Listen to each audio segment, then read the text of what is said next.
In today's video, we'll be taking a look at a very interesting aircraft, coming out of Germany's rich tradition for building seaplanes and flying boats. Out of the many designs fielded by the Luftwaffe during the Second World War, the Blohm Voss BV 138 is perhaps one of the more underrepresented aircraft of its day, despite it having a striking design and a remarkably varied service life. The first stages of its development would take place in the mid-1930s, in the hands of Hamburger Flugzeugbau, or Hamburg Aircraft Construction, which was a subsidiary of Blohm Voss. A need had arisen for a new long-range patrol aircraft, and one that should also double as a transport if required. Under the direction of Chief Engineer Richard Vogt, plans were initially drawn up for two potential designs. One would be powered by a pair of 1,000 horsepower BMW 15 engines, and the other by a trio of 650 horsepower UMO 205s. Both of these engines ran on diesel, an unusual feature of Aero engines at the time, and this was to both give the aircraft high efficiency and range, and also to allow it to be refueled by U-boats at sea, thus greatly expanding its operational range. The proposed aircraft was to be of all-metal construction, with a short central hull and high-mounted cantilever gull wings. The control surfaces were also to be skinned with metal, the only fabric covering being located on some sections of the undersides of both wings. Twin booms connected to the tail assembly, consisting of a twin vertical stabilizer and a single elevator, and the aircraft would be balanced on the water by two non-retractable pontoons. Development problems with the BMW 15 engine led to the experimental UMO 206 being selected as the main power plant instead, with the lower power 205 being held as a backup. The 206 was expected to give 60% more power than the 205, but at the 11th hour, after construction of the prototype 138 had already progressed to an advanced stage, everybody was told that this engine, too, was not available. Because of this, the 138 V1 prototype, which began construction in early 1936, did not complete its maiden flight until the 15th of July 1937, after a hasty conversion to fit 3 UMO engines on an airframe that was designed for 2. The second prototype, the V2, took to the air in November of the same year, designed with 3 engines from the outset this time, but it was quickly discovered that both prototypes suffered from instability, both on the water and in the air. After further testing, it was discovered that the necessary changes to improve handling could not be made with the current layout of the aircraft, and as a result, the prototype underwent a serious redesign process to accommodate a number of improvements. The aircraft would have an extended hull, larger tail surfaces, and stronger reinforced tail booms in an attempt to overcome the various stability problems. 5 of these improved prototypes, designated the BV-138A, now sporting the name of its parent company, would undergo flight testing in early 1939 as a pre-production series. Unfortunately, it was found that the aircraft still retained a multitude of unfavourable characteristics, predominantly rooted in structural issues leading to various cases of failure, and further changes were thus required. The fourth pre-production aircraft, BV-138A-04, was returned to the Blohm Voss facility. Here it underwent reinforcement to increase the strength of its airframe, finally leaving the factory as the first of the strengthened 138B series. But during this time, 25 BV-138A-1s had been produced due to an urgent need for coastal transports. These aircraft would enter service with the 108 Special Purpose Bomber Squadron and subsequently take part in the Norwegian campaign. Some of these would be pressed into duty as troop transports, and in this role it could accommodate 10 fully loaded troops in its hull. For defence in this theatre, the BV-138A-1 would have a 20mm MG-151 cannon in a forward-facing turret, and a single 7.92mm MG-15 in the rear engine nacelle. Though mostly used in Norway, a number would also be sent to the Bay of Biscay with Coastal Group 506 and 906.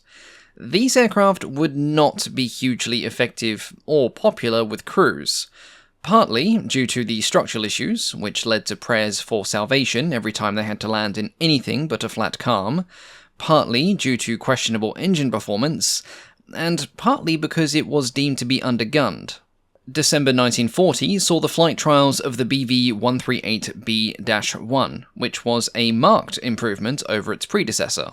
Not only did it not fall apart as easily as the A-series, but this variant also added a significantly upgraded and formidable defensive armament, which had an additional 20mm cannon in a hydraulic traversable turret in the nose, along with a single 13mm MG-31 operated by a gunner in the central engine nacelle, replacing the previous MG-15. The weight increase in this model was offset by mounting the more capable UMO 205D engine, which produced an uprated 868 horsepower under takeoff power.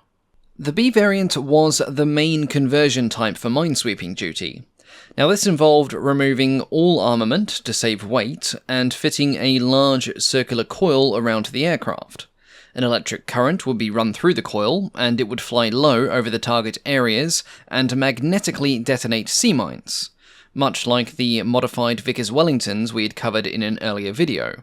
Though its heavy guns had been removed, the minesweeping variant would end up carrying over an extra ton of specialized equipment for this role.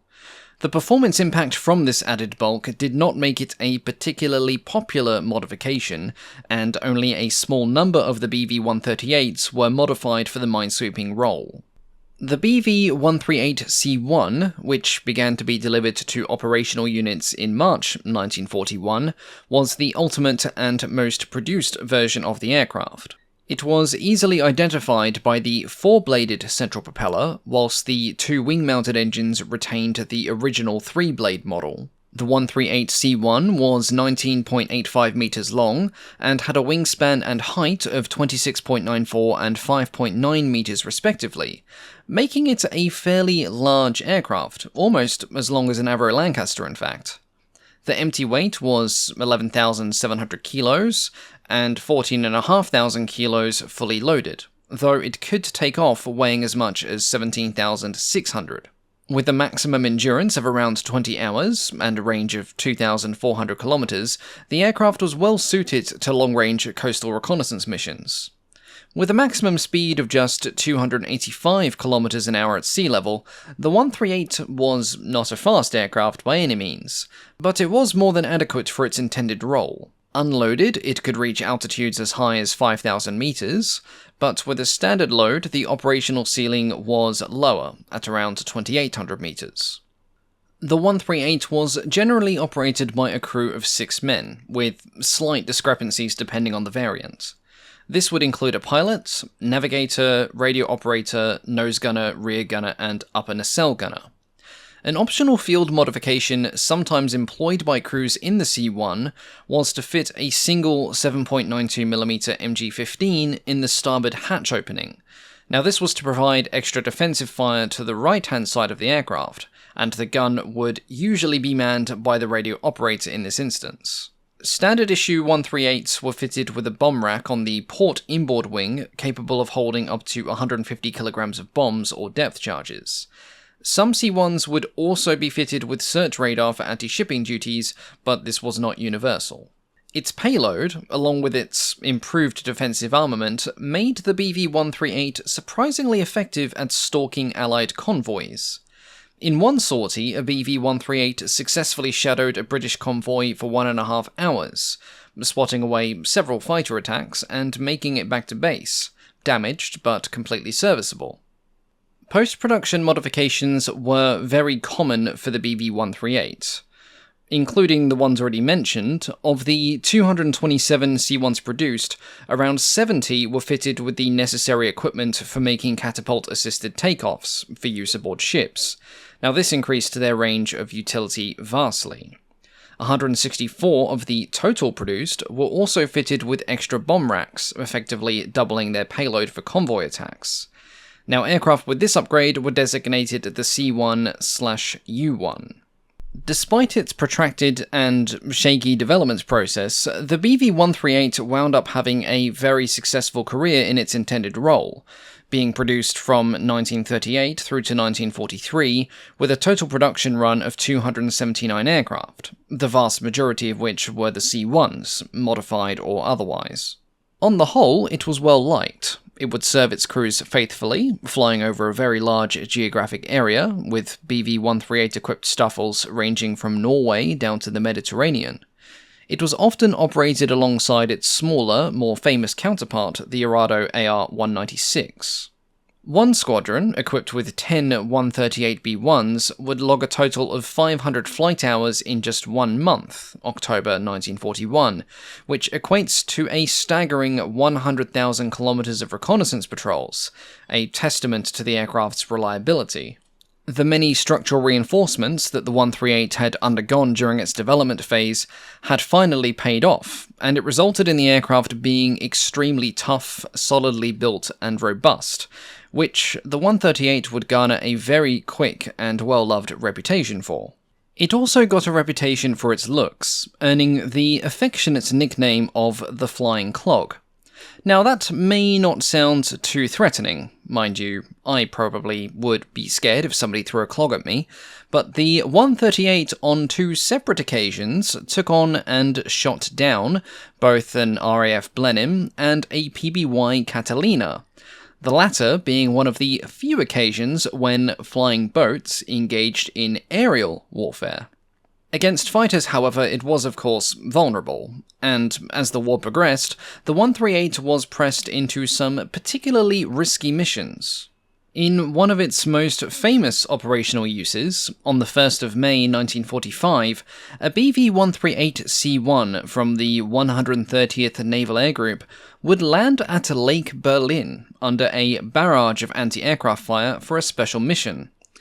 They had been sent to retrieve the last will and testament of Adolf Hitler.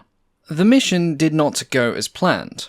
The couriers carrying said will could not produce identification papers, and the pilot, not choosing to linger in Berlin whilst they wrangled the matter, decided instead to evacuate 10 wounded personnel, taking them north to Copenhagen. During its development, a number of rather strange offshoot versions of the 138 were explored, such as the BVP-111, which was an asymmetrical derivative design that envisioned a single-boom gondola-style flying boat. Now, this was exactly the kind of imaginative design that Blohm Voss gained a reputation for, though sadly none of these offshoots really amounted to anything other than drawings and blueprints. After the war, many of these plans fell into the hands of the British, who all collectively whistled and wondered what exactly Herr Vogt took with his morning coffee, but they were almost unanimously impressed by the daring attempts of BV to push for the most inventive designs possible. Unfortunately, no complete examples of the BV-138 survive to this day, though the badly rusted hull of one 138C1 was salvaged in Copenhagen and is now on display at the National Museum of Science and Technology in Denmark. There are further submerged wrecks that have been discovered, mainly around Norway and Greater Scandinavia, but none of these have been salvaged and are likely to remain where they lay. As always, thank you all so much for watching, and a big thank you, of course, to the patrons. Now, I'm currently away, so I can't update the list on the screen here, but I will get everything sorted when I'm back in the second half of the month. A big thank you, of course, to our Wing Commander tier patrons, our highest tier members, and I'll be putting up some new voting topics on the Patreon page in the coming weeks, so please keep an eye out for those. Thank you all so much for your continued support, and I'll catch you all next time. Goodbye.